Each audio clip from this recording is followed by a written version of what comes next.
우리가 읽으신 전도서 9장 3절에서 6절 말씀을 통해서 사람들이 미치는 것과 관련돼서 말씀을 전하도록 하겠습니다. 우리가 일반적으로 어떤 사람이 미쳤다라고 하면은요, 미친 사람이다 이런 결론을 내리게 될 때는 그 사람이 하는 말이나 행동을 통해서 저 사람은 정상이지 않고 뭔가 미친 사람이다, 우리가 이렇게 이야기를 합니다. 제가 며칠 전에 수영하러 갔는데 탈의실에서 웬 청년이 큰 소리로 웃는 그 모습을 봤는데요. 누구랑 대화하다 그런 것이 아니고 혼자 샤워하다가 갑자기 큰 소리로 웃는 것을 봤습니다. 옆에 있는 사람이 그 청년한테 이렇게 물어봅니다. 아니, 왜 갑자기 웃냐고. 그러니까 그 청년이 그냥 재미있는 일이 생각이 나서 웃는다 이렇게 이야기를 합니다. 근데 보통 사람들이 그렇게 크게 웃지 않지 않습니까? 근데 제가 가만히 그 청년을 좀 주시해서 봤어요. 그랬더니 계속해서 혼자 희죽대면서 계속 웃더라고요.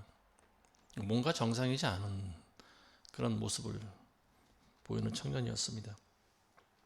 근데 이런 사람들은 우리가 일반적으로 미친 사람이다 이렇게 이야기합니다. 성경은 오늘날 이 미친 사람에 대해서 이미 예전에 기록해 놓은 그런 부분들이 있습니다. 하나님의 심판 가운데 미친다라고 하는 그런 말이 나오고 있습니다. 우리가 별로 유념해서 언급하지 않는 단어지만 이 시대에 저는 이 미침에 대해서 한번 언급을 해보려고 합니다. 왜냐하면 한두 명이 미치는 것은 어느 나라에나 있는 일이라고 보여집니다. 그렇지만 집단적으로 미치거나 이런 사람들이 굉장히 많을 경우에 이것은 어떤 한 사회나 더 나아가서 나라에 굉장히 지대한 영향을 끼치기 때문에 그렇습니다. 전도서 7장 25절에 보시면 이런 말씀이 있습니다. 내가 지혜와 사물의 근거를 알고 탐구하고 구하고자 내 마음을 썼으며 또 어리석은 자의 사악함 곧 어리석음과 미친 것을 알고자 하였도다. 솔로몬은 어리석은 자가 사악하게 구는 것과 그리고 미친 것에 대해서 알고자 힘썼다 이렇게 이야기하고 있습니다. 어리석음과 미친 것. 많은 사람들이 어리석게 행동하고 있다라고 하는 겁니다. 오늘날 우리가 정신병이 있는 사람들을 정신병원에 데리고 갑니다. 그래서 의사의 진단을 받게 하고 약을 먹기도 하고 여러 가지 어떤 심리적인 치료도 하고 하면서 정신병이 낫게 되는 경우도 종종 있어요. 근데 아마 솔로몬이 살았던 시대에도 그런 사람들이 좀 있었던 것 같습니다. 근데 여기서 말하고 있는 것은 솔로몬이 말하고 있는 어리석음과 미친 것, 사람들이 미친 것, 이거는 단순히 어떤 병적으로 미친 것이 아니죠. 대다수의 사람들이 보여주고 있는 죄악된 행동에 대해서 솔로몬이 언급을 하고 있는 거예요. 이 솔로몬은 그 누구보다도 가장 지혜로웠던 사람입니다. 하나님이 주신 지혜로 여러 그런 시편을 쓰기도 하고요. 또 이런 잠언과 같은 글을 남기기도 한 사람입니다. 그렇지만 수많은 여인들로 인해서 결국은 배교의 길을 걸어갔던 가장 지혜로웠지만 또 가장 어리석었던 왕이 바로 이 솔로몬이었습니다. 근데 이 솔로몬이 평소에 많은 부분들에 관심을 가지고 또 책을 기록하고 했는데 그 중에 하나가 사람들이 어리석게 살다가 그리고 이 미치는 것에 대해서 기록을 했다라고 하는 말입니다. 많은 사람들이 왜 미친 마음을 품고 살다가 지옥으로 가느냐, 이것이 굉장히 중요한 부분이다라고 하는 거죠. 그래서 이 솔로몬은 해 아래에서 행해지고 있는 가장 악하고 그리고 이상한 일이 바로 그 일이다. 사람들이 미친 마음을 품고 살다가 가는 일이 가장 이상한 일이다. 왜 사람들은 그렇게 살다 가는 것일까? 우리가 성경을 통해서 왜 사람들이 미치는 마음을 품으며 살아갈까? 답은 한 가지입니다. 사람들의 마음 가운데 악이 있기 때문에 그렇습니다. 악한 마음이 있기 때문에 그래요. 그리고 모든 인간들마다 원죄가 있기 때문에 그렇습니다. 사람은 원래 악하게 태어나죠. 원죄 가운데 태어나기 때문에 그래요. 근데 예수 그리스도께서 모든 사람들이 이렇게 미친 마음을 품고 살다가 지옥으로 가는 것을 막아보기 위해서 예수님이 어떻게 하셨습니까? 인간의 몸을 입고 이 땅에 오셨잖아요. 그리고 십자가에서 사망 권세를 깨뜨리고 우리에게 살 수 있는 기회를 허락해 주신 줄로 믿습니다. 근데 세상 마귀는요, 이 세상 권세 잡은 마귀는 어떻게 해서든지 우리가 예수님을 믿지 못하게 만들죠. 온갖 방해를 합니다. 그래서 이제 마귀가 하다 어떤 방법을 쓰느냐 하면은 교회를 통해서 결국 많은 사람들을 미혹시키는 것이 마귀의 아주 놀라운 그런 계계 중에 하나였습니다. 대놓고 믿지 말라고 하면 사람들은 더 믿는 거예요. 사람들을 때리고 협박하고 심지어 고문하고 죽여도 그리스도인들의 숫자는 점점 늘어납니다. 그래서 마귀가 하는 일은 결국은 어떤 일이 있었는가 하면은요, 교회에 침투하는 거였어요. 그래서 교회에 침입해서 잘못된 교리와 그리고 잘못된 믿음을 전하도록 하는 거였죠. 그래서 이 마귀의 계략은요, 아주 적중했습니다. 수많은 사람들이 하나님을 믿는 것 같지만 사실은 세상을 믿게 만들고, 그리고 사탄 마귀의 그 말에 속아 넘어가서 결국은 사탄을 따르게 만드는 거, 이게 바로 사탄의 전략이었다라고 하는 거죠. 교회를 통한 미혹, 이거를 오늘날 우리가 우상숭배라고 합니다. 굉장히 주의해야 되는 부분이에요. 예레미야서 51장 7절에 보면 이런 말이 있습니다. 바벨론은 주의 손에 있는 금잔으로 온 땅을 취하게 만들었도다. 민족들이 그녀의 포도주로 취하였으므로 그 민족들이 미쳤도다. 바벨론이 주의 손에 들려있는 금잔, 주의 손에 있는 금잔으로 온 땅을 취하게 만들었다. 이런 이야기를 하고 있습니다. 주의 손에 금잔이 들려있다. 이게 뭘까요? 바로 종교적인 형태를 띠고 있는 모습을 보여주고 있는 거 아니겠습니까? 많은 민족들이 그녀의 포도주를 마셨대요. 자, 이 주의 손에 들려있는 금잔은 하나님을 믿는 모양새를 띠고 있지만 사실은 바벨론이라고 하는 거죠. 음녀가 주는 잔이라고 하는 거예요. 그래서 많은 사람들이 하나님을 믿는 것과 같지만 사실은 음녀가 주는 잔을 먹고 취했다라고 하는 말입니다. 이게 굉장히 중요한 사실이에요. 이게 곧 미혹이라고 하는 겁니다. 그리고 온 세상이 지금 미쳐가고 있다라고 하는 거예요. 이 바벨론이라고 하는 단어를 우리가 유념해서 살펴봐야 됩니다. 바벨론이 처음에 등장한 것은 창세기에 등장하죠. 그래서 많은 인간들이 바벨탑을 쌓지 않습니까? 서로 흩어지는 것을 면하자. 그래서 돌 대신 벽돌을 굽고, 그리고 회반죽 대신 역청으로 건물을 점점 쌓아 올립니다. 그래서 큰 성읍을 만들고, 그리고 높이 단을 쌓아 올립니다. 이게 바벨탑인 거예요. 근데 하나님께서 인간들이 하는 이 행사가 악하다고 판단하십니다. 그래서 그들을 흩으셨는데 그때 일어난 사건이 바로 모든 민족들이 언어가 갑자기 달라지는 거죠. 그래서 인종과 민족마다 서로 말하는 것을 알아듣지 못하게 됩니다. 그래서 온 인류가 그때 흩어집니다. 그때 처음 등장하고요. 두 번째 이 바벨론이 언제 등장하냐? 기원전 6세기에 등장하죠. 그래서 이 남유다를 멸망시킵니다. 거대한 제국을 형성해서 이 남유다가 결국 이 바벨론에 항복을 하게 만들죠. 그때 이 예레미야 선지자가 등장하지 않습니까? 그래서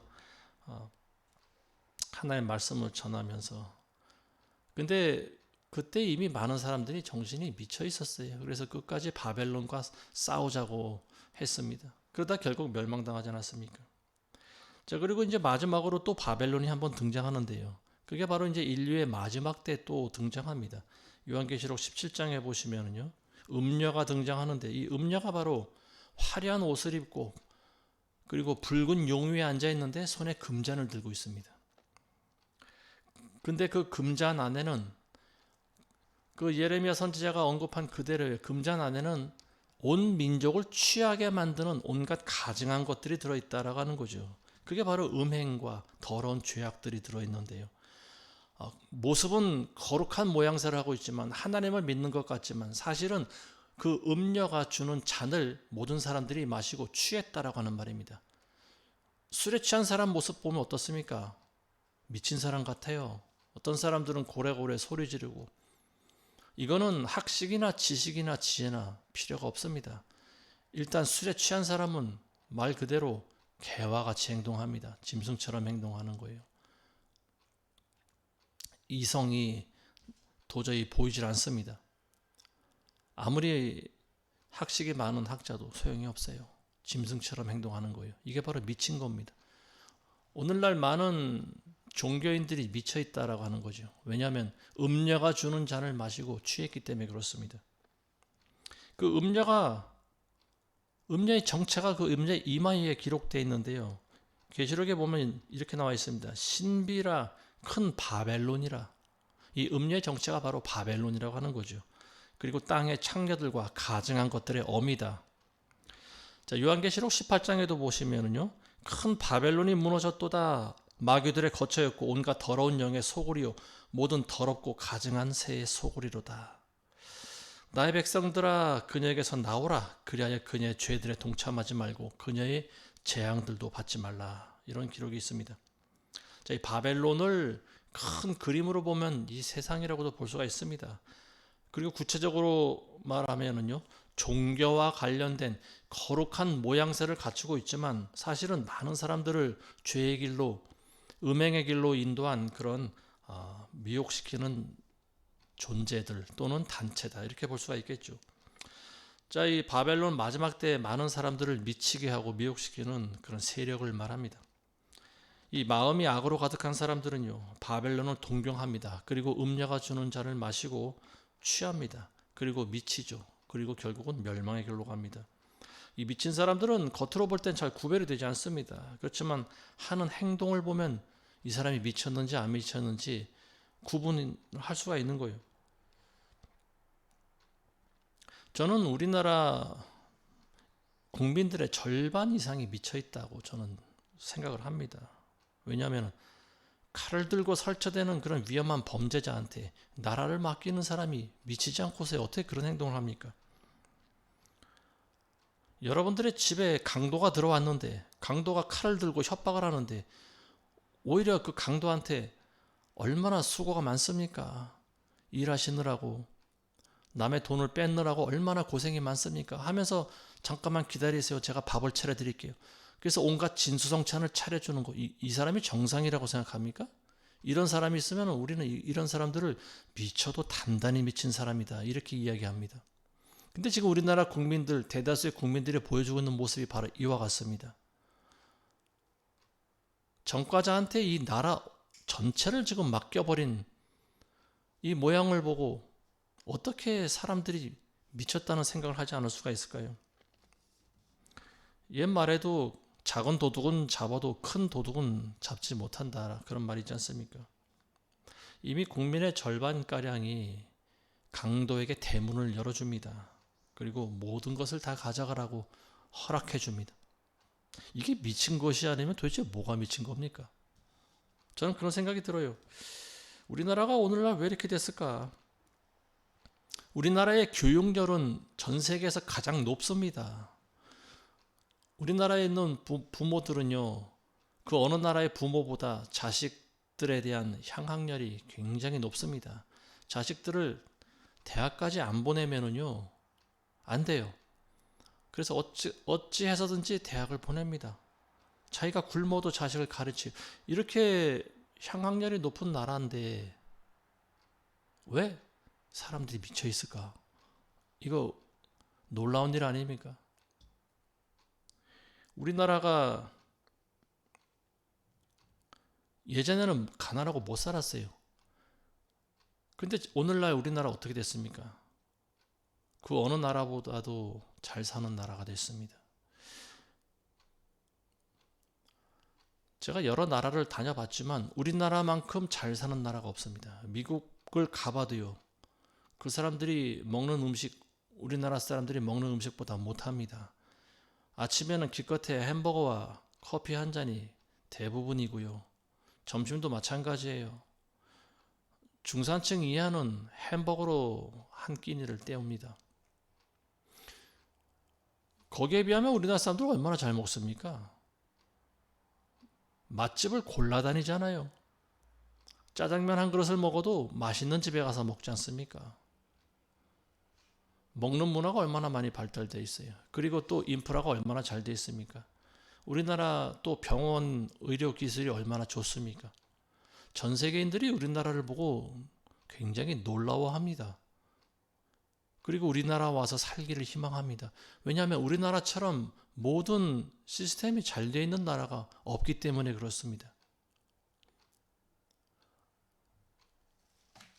관공서에 가도 일들을 빨리빨리 해결해 주죠. 전 세계에도 없는 그런 놀라운 시스템을 가지고 있습니다. 근데 결정적으로 사람들이 미쳐 있다라고 하는 말입니다. 이게 굉장히 슬픈 현실이에요. 오늘날 우리나라가 왜 이렇게 됐을까요? 저는 교회 탓이라고 생각합니다. 제가 늘 말씀드리지만 세상에 빛과 소금이 되어야 되는 교회가 빛을 잃었기 때문에 사람들이 맹인이 되어버리고요. 그리고 바보가 되어버렸습니다. 미친 사람들이 되어버렸어요. 오늘날 우리나라가 이 지경이 된 것은요, 전적으로 교회가 하나님을 두려워하지 않았기 때문입니다. 신명기 28장 47절에 보시면 이런 말씀이 있습니다. 네가 모든 것이 풍족할 때 주 너의 하나님을 기쁨과 마음의 즐거움으로 섬기지 않았기 때문에 주께서 너희를 대적하고 내 원수들을 네가 섬길 것이요. 하나님께서 우리에게 풍요로움을 주셨는데 우리가 하나님을 잊어버리지 않습니까? 배교하고 다른 종교에도 구원이 있다고 하고 믿지 않는 자들과 멍에를 메고 이런 행태를 보이니 하나님께서 우리나라를 그냥 두시겠습니까?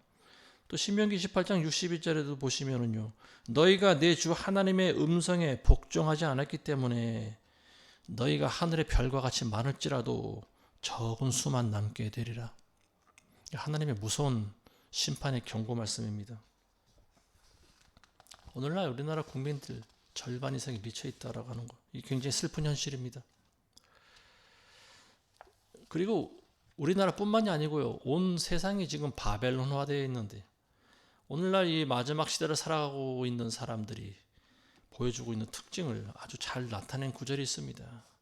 이 사도 바울이 쓴 그 서신서에 보면은요, 이 바울은 아마도 이 마지막 때 지금 일어나고 있는 일들을 미리 본 것이 틀림없다. 저는 그렇게 생각합니다. 디모데후서 3장 1절 이하에 보시면요, 마지막 날들에 아주 어려운 때가 오리라. 사람들이 자기를 사랑하고 돈을 사랑하고 자긍하고 교만하며 하나님을 모독하고 부모에게 불순종하며 감사치 않고 거룩하지 아니하며 무정하고 화해하지 아니하며 모함하고 절제하지 못하며 사납고 선한 것을 좋아하지 아니하며 배반하고 분별이 없으며 자만하고 쾌락을 사랑하는 것이 하나님을 사랑한 것보다 더하며 경건의 모양은 있으나 경건의 능력은 부인하리니 이런 자들에게서 돌아서라. 이들 중에는 가정집에 몰래 들어가 어리석은 여인들을 사로잡아 죄들을 짊어지게 하며 여러 가지 정욕으로 끌려가게 하나니 항상 배우나 진리의 지식에는 이를 수 없느니라. 결코 이룰 수 없느니라. 마지막 때 대다수 사람들이 보여주고 있는 모습 아닙니까? 우리나라 사람들의 모습을 종종 거리에 나가서 가끔 관찰합니다. 근데 막상 살아가는 모습을 보면은요, 사람들은 굉장히 겸손한 듯하고 양심 바르고 예의 바른 듯이 보입니다. 평온해 보인다라고 하는 거예요. 근데 실상은 미쳐 있다라고 하는 거예요.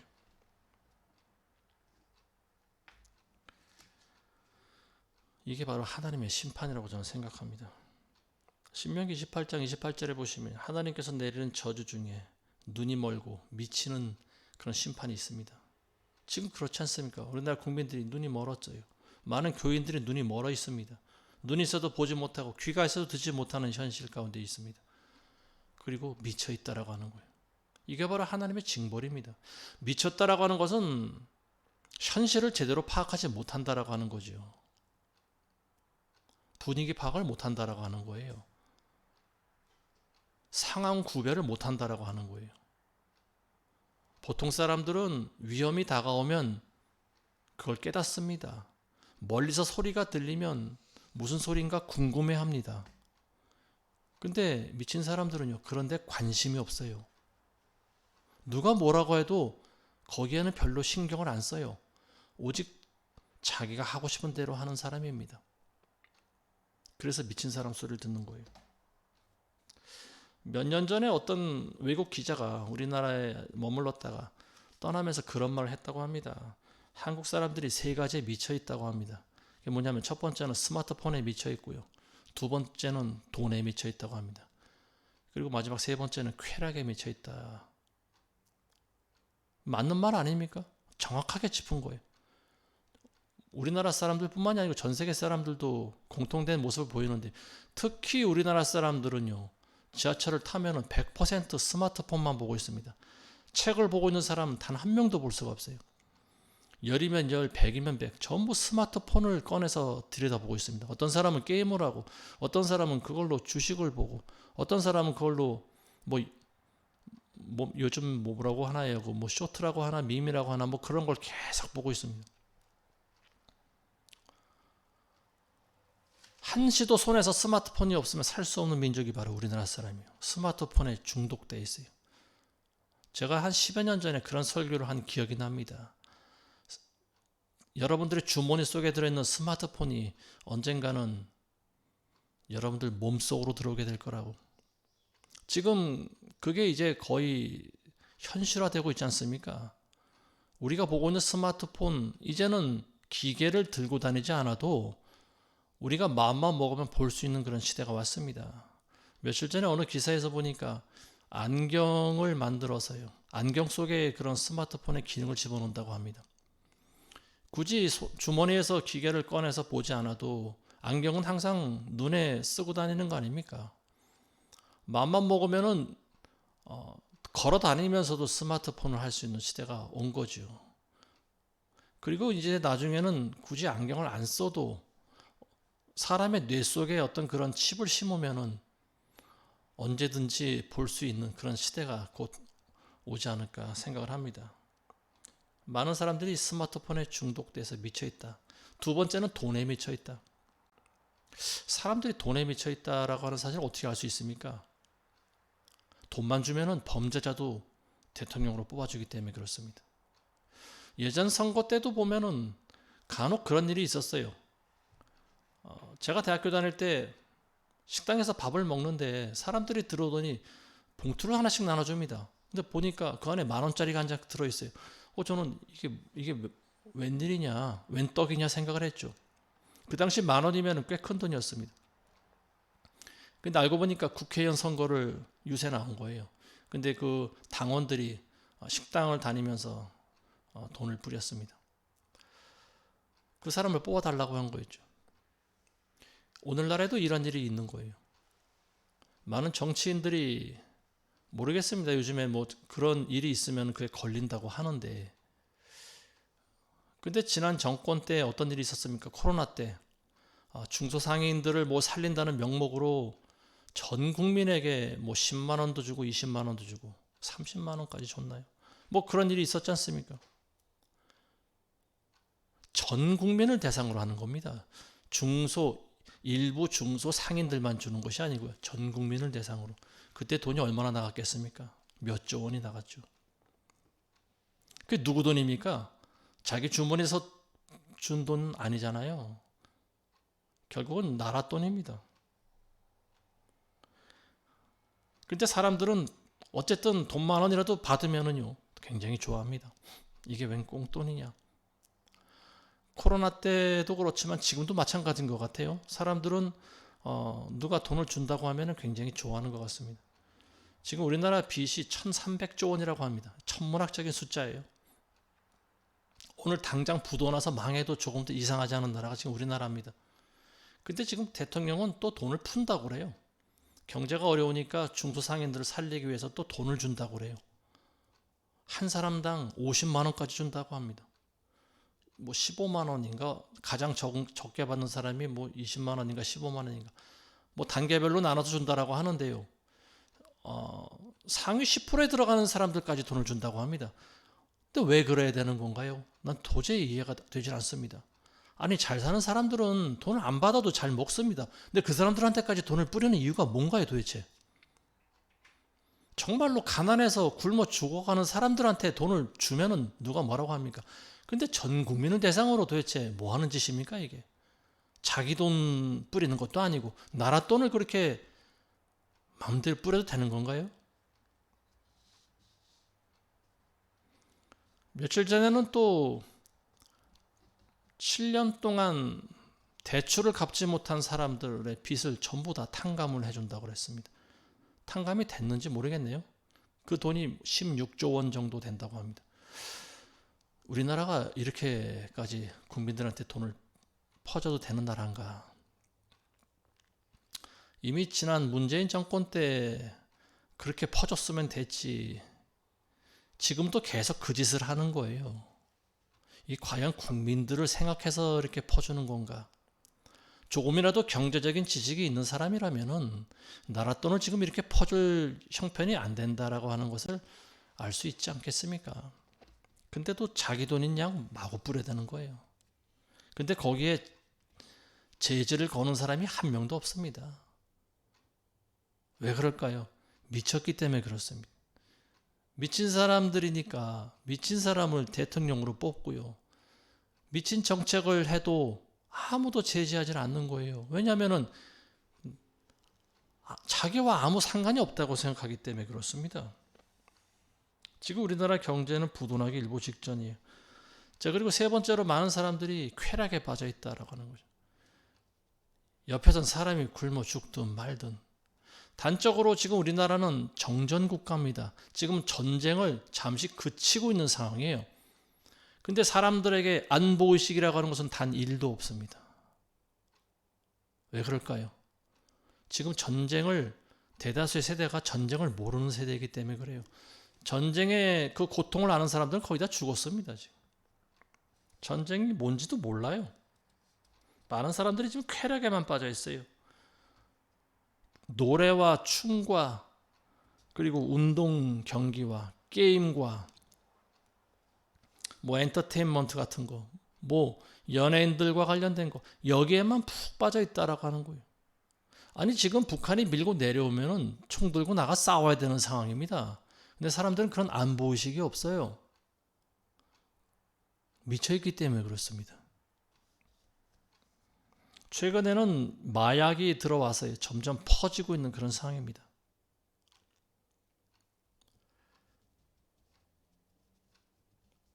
그리고 독버섯처럼 알게 모르게 법으로 금지되어 있는 그런 성매매가 그런 불법적인 형태로 곳곳에서 지금 계속 운영되고 있다고 합니다. 우리나라 사람들이 그 어떤 나라보다 많이 배우고 똑똑하고 지혜로운 것 같지만 사실은 아무 생각 없이 살아간다라고 하는 거죠. 이게 외국인이 본 우리나라 사람들이 보여주고 있는 그런 현상입니다. 미쳐 있다라고 하는 거. 그리고 아무 생각이 없다라고 하는 거죠. 디모데후서 3장 7절에 항상 배우나 진리의 지식에는 결코 이를 수 없느니라. 대부분의 사람들이 이와 같은 상황입니다. 아무리 배우면 뭐합니까? 아무리 교회 열심히 다니면 뭐합니까? 미쳐 있는데. 현실을 직시할 줄 알아야 돼요. 오늘 이 설교를 처음 듣는 분들은 본인 상태를 한번 점검해 보시기 바랍니다. 지금의 대통령을 지지해 준 분이라고 하면은요, 왜 지지해 줬는지 그 이유를 다시 한번 곰곰이 생각해 보시기 바랍니다. 그리고 우리나라가 앞으로 어떻게 될 것인지 미래에 대한 그런 생각을 해봐야 되지 않겠습니까? 우리나라가 앞으로 어찌 될 것인지 여기에 대해서 한 번도 고민해 보지 않는다라고 하면 우리나라 국민의 자격이 없는 거죠.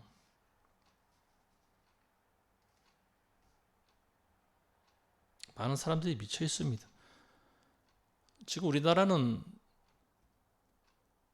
정상이 아닌 사람을 범죄자를 대통령으로 뽑아줘서요. 지금 우리나라는 전 세계적으로 웃음거리가 되고 있습니다. 며칠 전에 G7 회의에 참석 국가로 갔다 왔지 않습니까? 근데 거기 가서 어떻게 하고 왔어요? 뭐 트럼프를 만나서 뭐 골프 치기로 했다? 그거는 말 그대로 뻥입니다. 트럼프는 얼굴도 보지 못하고 왔어요. 그리고 다른 정상들과 정상회담 한 번도 하지 못하고 왔습니다. 뭐 일본하고만 뭐 조금 얘기하고 온 것 같아요. 근데 온갖 나라 정상들로부터 손가락질 당하고 무시당하고 조롱당하고 왕따를 당하고 왔습니다. 우리나라가 언제부터 그런 나라가 됐을까요? 한 사람 때문에 그렇습니다. 한 사람의 잘못된 지도자가 대통령이 되면 온 나라가 망신당하는 거예요.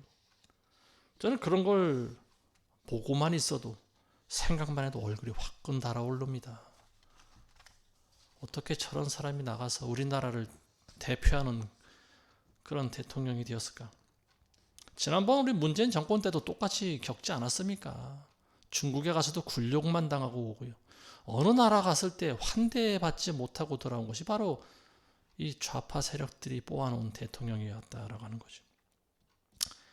근데 이 방송국에서는 또 대통령을 또 잘했다고 칭찬합니다. 마치 무슨 큰 외교적인 성과라도 얻고 온 듯이 조롱만 당하고 왔는데 무슨 말도 안 되는 소리들을 하고 있는지 모르겠어요. 앞으로 얼마나 이 집단적으로 미쳐있는 사람들이 우리나라를 얼마나 더 망쳐 놓아야지 사람들이 정신 차릴까 정말 알 수 없는 노릇입니다. 얼굴이 나올 때마다 우리나라의 그 지도자 얼굴들이 나올 때마다 참 기가 막히고 참 백성들이 그런 사람을 범죄자를 뽑아놓은 백성들이 미친 사람들이 정말 야속하게 그지없습니다. 근데 어떻게 합니까? 본인들도 모르는데 본인들도 미쳐서 그런 걸 어떻게 합니까? 혼자서 실실 웃고 중얼거리는 사람만 미친 게 아니에요. 똑똑해 보이고 지혜로워 보이지만 미친 사람들이 있습니다. 많이 배우고 공부한 사람들이 미쳐있다는 현실, 이게 얼마나 끔찍합니까? 겉으로 볼 때 사람들은 평온한 듯이 보여요. 평강해 보입니다. 행복해 보여요. 그리고 굉장히 정상인 것처럼 보여요. 근데 사실은 미쳐있다라고 하는 거예요. 우리가 이걸 인정해야 됩니다. 우리가 이걸 인정하지 않으면요, 우리나라에는 희망이 없습니다. 나부터가 지금 미혹되어 있고 나부터가 미쳤다는 사실을 깨달아야 돼요.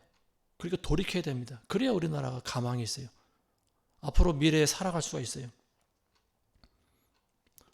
저는 그런 생각이 들어요. 거리에 나가서 수많은 사람들을 보면 저 사람들이 대부분 미친 사람들인데 그런 사람들 틈바구니에서 살아간다라고 하는 것이 얼마나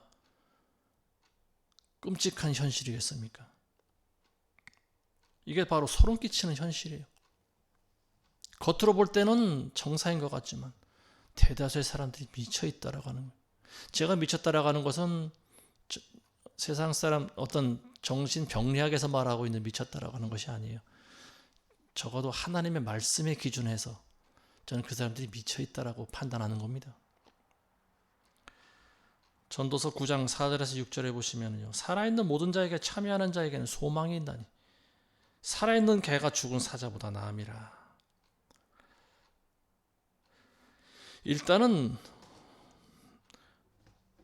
우리가 살아있다는 사실에 대해서 먼저 감사할 줄 아셔야 됩니다. 하나님께 감사하셔야 돼요. 왜냐하면 우리가 죽었다라고 하면, 죽은 사람이라고 하면 더 이상 아무 기댈 것도 소망도 없기 때문에 그렇습니다. 죽은 자들에게는 더 이상 아무 말할 필요가 없어요. 기회가 없기 때문에 그렇습니다. 그래서 우리가 살아있는 동안 회개를 해야 됩니다. 그리고 구원받아야 되는 거예요. 그래서 산 개가 죽은 사자보다 낫다라고 하는 말입니다. 사자가 죽기 전에는 개가 덤비질 못하죠. 그렇지만 사자가 죽었으면 어떻게 합니까? 개가 사자를 잡아먹을 수도 있는 거죠. 살아있는 개가 죽은 사자보다 훨씬 낫다라고 하는 거예요. 지금도 늦지 않았다고 봅니다. 부디 우리나라 국민들이 저는 깨어나기 원합니다. 살아있는 자들은 그들이 죽을 것을 알지만 죽은 자들은 아무것도 모른다. 5절 말씀입니다. 자기가 앞으로 죽을지를 아는 사람이 살아있는 사람입니다. 근데 죽은 사람은 내가 죽을지를 모르는 거예요. 이게 영이 죽어있는 사람들입니다. 우리가 진짜 정상이라면요, 우리가 죽을 줄을 알아야 됩니다. 내가 앞으로 몇 년을 살지는 모르지만 언젠가는 나는 죽을 것이다. 이걸 아는 것이 이게 정상적인 사람입니다. 많은 사람들이 이걸 생각하지 않아요. 자기가 죽을 줄을 모릅니다. 애써 부인하려고 하는 것 같아요. 그렇지만 우리는 그걸 항상 생각해야 돼요. 우리가 어디서 와서 왜 살며 어디로 가는지 이걸 항상 자각하면서 살아가는 사람들이 깨어있는 사람들이에요. 근데 오늘날 많은 사람들이 여기에 대해서 생각을 안 합니다. 왜냐하면 미쳐있기 때문에 그래요. 미친 사람들은 자기 앞날에 대해서 생각을 안 합니다. 자기가 언제 죽을지, 어떤 모습으로 죽을지, 죽으면 어디로 갈지 전혀 생각 안 해요. 이게 바로 미친 사람들의 모습입니다. 그러니까 범죄자도 대통령으로 뽑는 거예요. 죽은 사람들은요, 아무 생각 없이 살아갑니다. 이미 죽어 있기 때문에 그래요.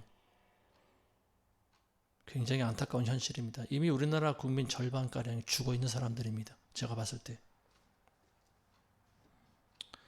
부디 이 말씀을 듣는 자들 가운데, 죽은 자들 가운데서 깨어나시기를 바라겠습니다. 하나님의 은혜가 임해서 이 말씀을 듣고 깨닫기를 주의 이름으로 축원합니다. 믿음이 있다고 하면은 무언가를 해야 됩니다. 외치기라도 해야 돼요. 사람들을 깨워야 돼요. 그리고 자기가 멸망의 넓은 길로부터 좁은 길로 먼저 옮겨야 됩니다. 이것이 행함에 있는 믿음 아니겠습니까? 아무런 행함이 없는 믿음은 믿음이 아닌 거예요. 사람이 죽으면 모든 것이 끝납니다. 기회도 사라지고요. 물론 사랑과 미움과 증오도 다 사라지죠. 그렇지만 가장 두려운 것은 그 사람이 구원받을 기회도 사라진다라고 하는 말입니다. 그래서 죽기 전에 우리가 회개를 해야 되는 거예요. 돌이켜야 되는 거예요. 죽기 전에 그리스도를 구세주로 영접을 해야 되는 거죠. 많은 사람들이 미쳐있는 것은요, 악에서 태어나서 악의 물을 먹으면서 결국 멸망의 길로 가고 있기 때문에 그렇습니다. 그래서 이 사람들 미친 사람이다 이렇게 이야기해요. 그리고 미친 사람들이 하는 행동은 겉으로 볼 때는 올바른 것 같지만 결국은 미친 사람을 뽑아준다라고 하는 거죠. 미래에 대한 근심이 없어요. 계획이 없어요. 그냥 지금 당장 돈 주니까 뽑아주는 거예요. 이게 과연 대학까지 나온 사람들이 보여주는 행동일까요? 전혀 그렇지가 않습니다. 아무리 일자무식이라도요, 남이 주는 꽁돈은 한 번쯤 생각을 해봐야 됩니다. 저 사람이 나에게 왜 돈을 줄까? 내가 정말 불쌍해서 밥 굶지 말라고 주는 건지, 아니면 뭔가 자기의 목적이 있기 때문에 주는 건지 한 번 정도는 생각해 봐야 되지 않겠습니까? 근데 많은 사람들이 그게 없어요. 그냥 지금 자기가 어렵고 힘드니까 나라에서 주는 돈 그냥 덥석덥석 받아먹고 그 사람을 찍어줍니다. 저 사람이 대통령 되면 앞으로도 더 공돈을 주겠지. 물론 어느 때까지 공짜 돈을 줄 수 있습니다. 그렇지만 결국은 나라가 망하지 않겠어요? 나라 돈을 그렇게 마구 공짜로 퍼주는데 공돈에 중독된 사람들은요, 일을 안 합니다. 왜 일을 합니까? 일 안 해도 나라에서 공짜로 돈을 주는데. 그래서 사람들은 정부에서 주는 밥을 얻어먹고요, 정부에서 주는 돈을 가지고 근근히 살아갑니다. 이게 바로 사회주의 국가예요. 이게 공산주의 국가예요. 이러다가 우리나라 북한 꼴 납니다. 어느 순간에 배급도 끊기고요, 어느 순간에는 다 죽는 거예요. 지금 북한의 모습 한번 보시기 바랍니다. 어떻게 살아가나. 죽지 못해 사는 것이 바로 북한의 현실 아닙니까? 교회 다닌다고 하는 분들, 예수 잘 믿는다고 하는 사람들, 북한에 한번 가보시기 바랍니다. 북한에 교회가 있나? 어떤 미친 목사가 그러더라고요. 북한에도 교회가 있고 신앙이 있다고. 그 미친 소리예요. 거짓말입니다. 미친 사람이 하는 소리예요. 그런 말 듣지 마세요. 북한에 가서 나 예수 믿습니다. 당장 잡혀가 죽어요. 수용소를 끌려갑니다. 우리나라가 지금 북한과 같은 순서를 밟고 있다는 거, 이걸 깨달으셔야 돼요. 많은 사람들이 몰라요. 조금 있으면요, 우리나라 나락으로 떨어집니다.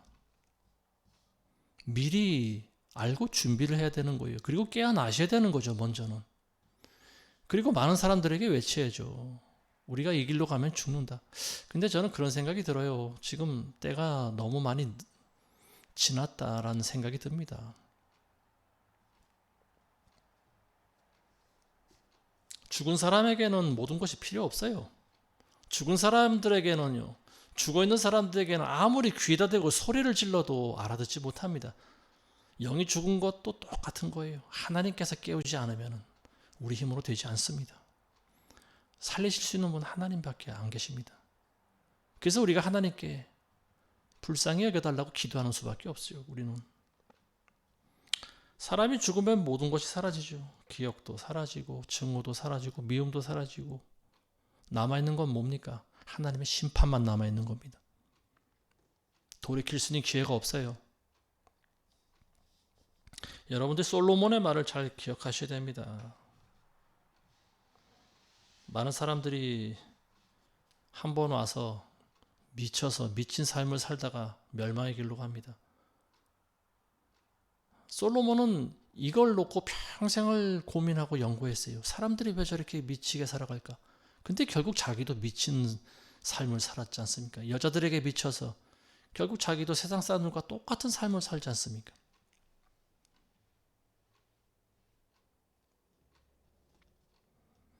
부디 살아있는 모든 사람들은요, 개인적인 종말을 맞이하기 전에 하나님께 회개하시기 바랍니다. 그리고 이 미쳐있는 세대로부터 돌이키시기 바랍니다.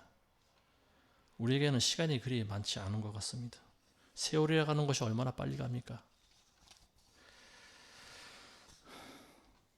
이제 말씀 맺겠습니다. 지난주에 또 뉴스에 그런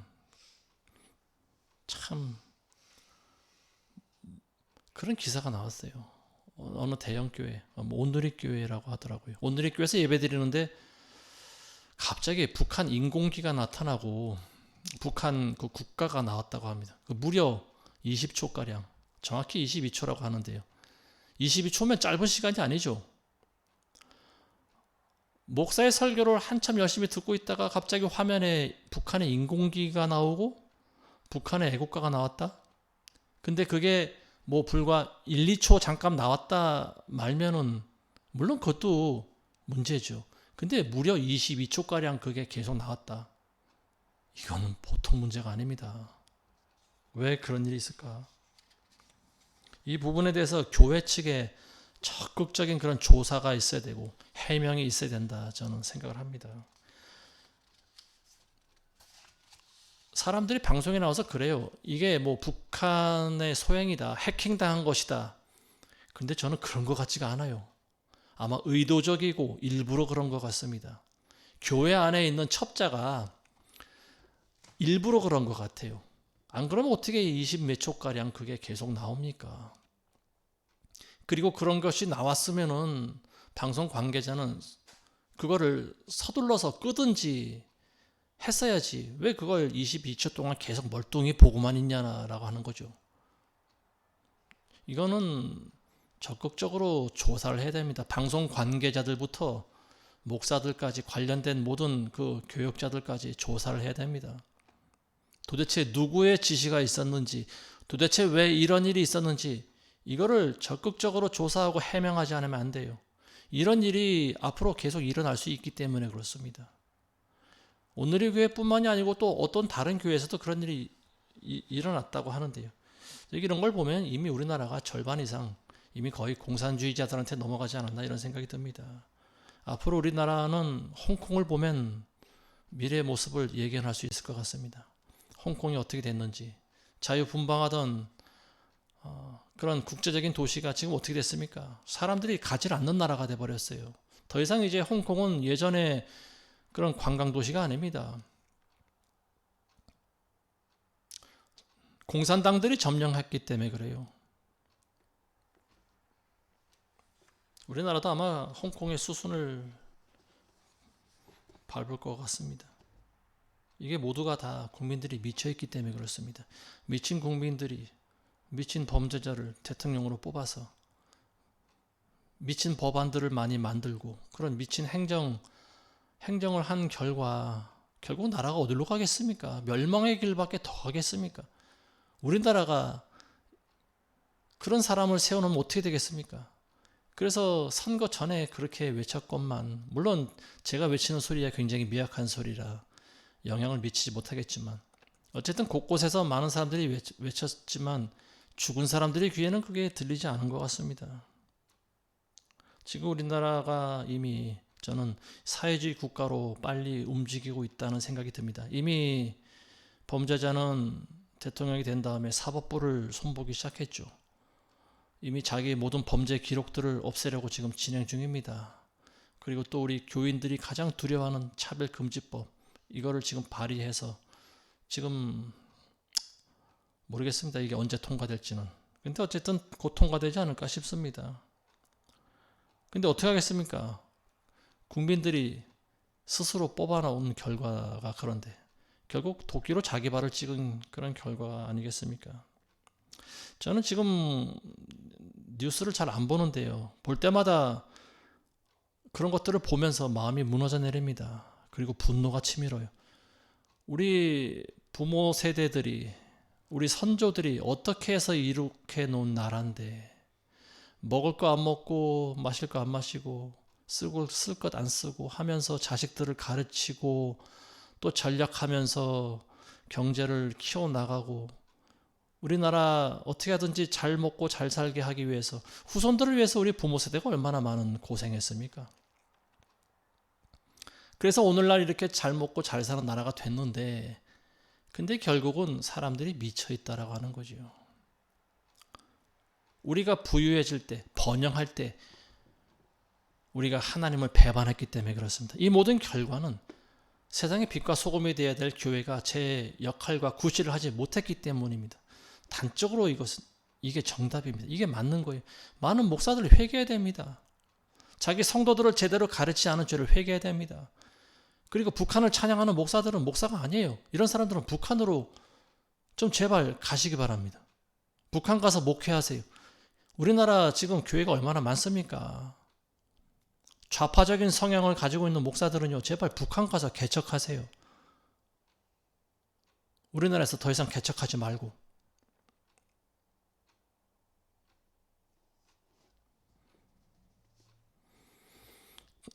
전 세계에서 유례 없는 그런 가장 좋은 시스템을 가진 우리나라가 한순간에 날아가는 모습을 보는 것 같아서 저는 굉장히 분노가 치밉니다. 이게 모두가 다 사람들이 미쳐 있고요. 미친 범죄자를 지도자로 뽑았기 때문에 일어나는 일 아니겠습니까? 어떻게 하겠습니까? 이 모든 것이 하나님의 심판인데 하나님께서 그들의 눈을 가리고 귀를 막아버리셨는데 사람의 힘으로 어떻게 막습니까? 오직 하나님의 자비와 긍휼을 구할 뿐입니다. 아무쪼록 모든 성도들에게 이 말씀을 듣는 모든 분들에게 하나님의 자비하심과 은총이 임하시기를 주의 이름으로 축원합니다. 기도하겠습니다. 하나님 아버지 감사를 드립니다. 오늘도 우리가 살아있음에 감사를 드리며 하나님께 예배할 수 있는 시간을 주심을 감사드립니다. 그러나 하나님께서 우리나라를 그토록 번영하게 해주셨는데 오늘날 교회들이 배가 불러서 하나님을 잊어버렸나이다. 하나님의 명령에 순종하지 않았나이다. 하나님의 진노를 교회가 불러왔나이다. 아버지, 모든 일들이 우리 스스로가 자초한 일들입니다. 하나님, 이 땅에 있는 교회들을 용서하여 주옵소서. 진노 중에라도 긍휼을 바라여 주시옵소서. 아버지, 이 땅이 오직 하나님의 심판 가운데 있음을 우리가 알고 이 말씀을 듣는 많은 분들이 한 명이라도 깨어나서 자신의 미래를 준비할 수 있는 그러한 진정한 그리스도인으로 다시 거듭날 수 있도록 도와주시옵소서. 감사를 드리며 예수님의 이름으로 기도합니다. 아멘.